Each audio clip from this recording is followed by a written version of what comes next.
Alors déjà, je vais essayer de trier les participants sur le site internet, donc c'est vraiment très important de lire le site internet, parce que je demande aux gens de savoir déjà faire du palmasqué tuba.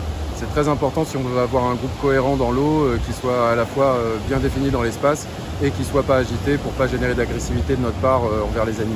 Il y a un briefing qui dure à peu près une demi-heure, tout à l'heure c'était le cas, où je vais expliquer justement, essayer que les gens comprennent le point de vue des animaux, sur ce qu'on sait au niveau scientifique sur leur appréhension du monde, qui est surtout sonore principalement. Donc le son va être vachement important et il faut bien que le groupe ait cette sensation-là de bien comprendre ce qui se passe et de se mettre un peu à la place des animaux pour les approcher.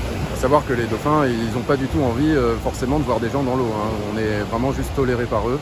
Et c'est pas, ils ont besoin de jouer avec des gens tout le temps, c'est pas du tout ce qu'ils ont envie de faire toute la journée, ils sont là pour se reposer le matin. Il faut être extrêmement groupé, hein. C'est vachement mieux d'avoir même un groupe de 10 qui est très groupé plutôt que 3-4 personnes qui sont étalées. Ça c'est vachement important parce que les animaux mettent en signification l'espace autour d'eux. Ça signifie que moins on prend de place dans l'espace, mieux c'est pour eux. Et ça je le vérifie depuis des années puisque ça fait 9 ans que je fais ça, quoi.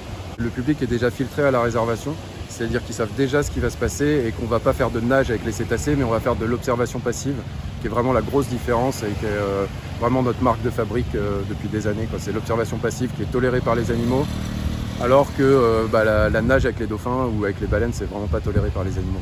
Déjà, on n'arrive pas face, parce que ça se fait pas, et on ne supporte pas qu'on leur coupe la route.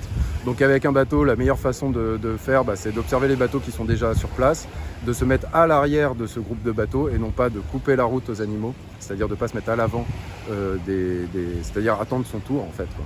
Et puis après, c'est essayer de glisser le plus lentement possible le long des boudins, le long de la coque, et puis d'être le plus lent et puissant dans l'eau possible avec ses palmes et de surtout ne jamais taper à la surface avec quoi que ce soit. Avec la baleine, on s'est mis à l'eau, on a fait une mise à l'eau calme. Elle était en train de jouer avec les dauphins plus ou moins. À un moment donné, elle a commencé à taper un peu à la surface.